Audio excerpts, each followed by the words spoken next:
Selamat bertemu dan bergabung kembali dalam Bincang Sejarah. Kali ini saya akan membahas tentang salah satu pulau yang fenomenal di Kota Banjarmasin, Pulau Kembang. Pulau Kembang secara resmi menjadi destinasi wisata itu sekitar tahun 1976. Pada era itu, berdasarkan SK Menteri Pertanian, Pulau Kembang ini dijadikan sebagai daerah hutan dengan tanaman khas mangrove. Nah, kemudian Pulau Kembang ini berkembang ya. Jadi sejak tahun 76 menjadi destinasi wisata unggulan di Kota Banjarmasin, walaupun secara geografis masuk wilayah Baritokuala, Kabupaten Baritokuala. Nah, kemudian Pulau Kembang ini memiliki catatan-catatan mistis ya.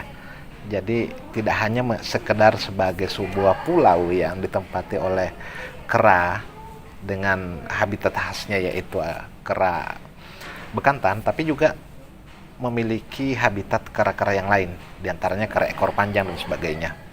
Nah, inilah yang kemudian banyak dilansir sebagai sebuah cerita yang kemudian berkembang di dalam masyarakat yang menjadi tradisi lisan. Pulau Kembang dari asal namanya yaitu kembang ya. Kembang itu bukan berarti harus berarti bunga ya. Akan tetapi kembang itu banyak diambil dari asal nama mengembang atau meluap.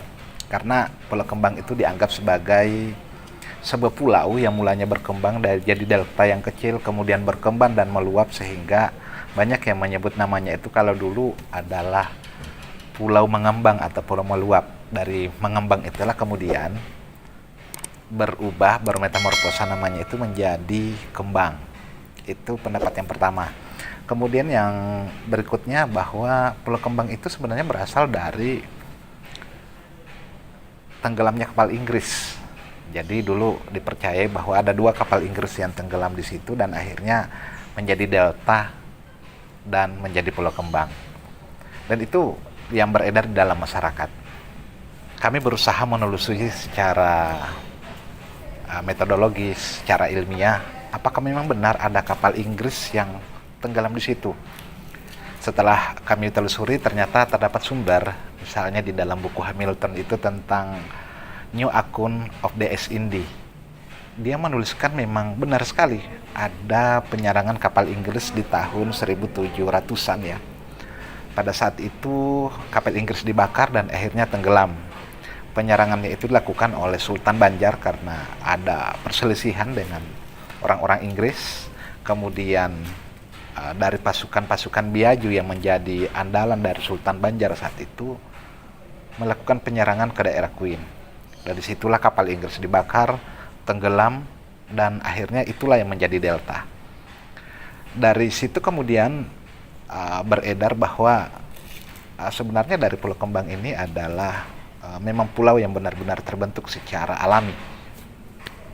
Kemudian dari situ muncul lagi sebuah pendapat bahwa kera yang ada di Pulau Kembang itu adalah kera mistis penjelmaan dari manusia. Tapi itu tentunya masih bisa diperdebatkan. Nah, dalam penelusuran kami, bekantan dan kera-kera yang ada di situ asal muasalnya itu memang ditempatkan oleh Sultan Banjar di situ. Jadi ada sepasang kera kemudian ditempatkan Sultan di situ dan disitulah yang kemudian beranak pinak ya, kemudian memiliki keturunan sampai sekarang banyak gitu ya. Ada juga kepercayaan masyarakat bahwa nama kera yang ada di situ adalah si anggur yang merupakan kera raksasa yang besar yang itulah yang menurunkan kera-kera yang ada di wilayah Pulau Kembang. Dan yang lain juga bahwa Pulau Kembang itu nantinya bisa berkembang seiring dengan kunjungan masyarakat.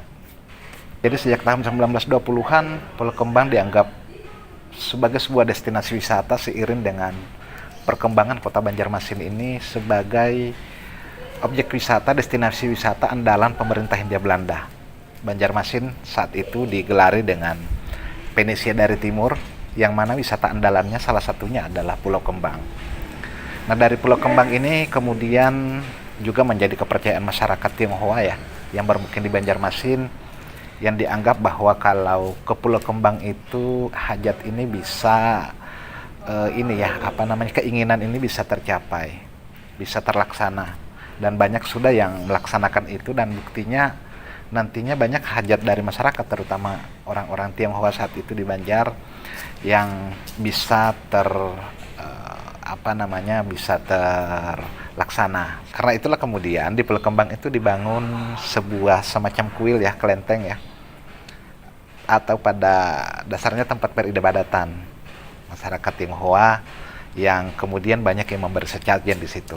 Tapi apapun itu cukup menarik dan menambah keunikan destinasi wisata dari Pulau Kembang. Dan dalam perkembangannya, Pulau Kembang ini di era kekinian juga tetap terpelihara, dan keberadaan dari monyet-monyet itu walaupun memang sudah makin berkurang tapi masih ada. Dan tentunya harapan kita ya ini tetap dipelihara oleh pemerintah, oleh masyarakat, dan kita bisa berkolaborasi untuk mewujudkan kembali bagaimana keberadaan Pulau Kembang ini yang makin lestari, dan juga keberadaannya sebagai destinasi wisata yang cukup menarik bagi masyarakat, baik itu wisatawan lokal maupun mancanegara. Oke, itulah sekelumit kisah dari Pulau Kembang, sebuah pulau yang fenomenal, yang memiliki keunikan dan sisi menarik, baik itu dari segi geografisnya maupun kunjungan wisatanya sebagai destinasi. Semoga bisa menambah wawasan kita semua. Selamat bertemu kembali nanti di kesempatan berikutnya.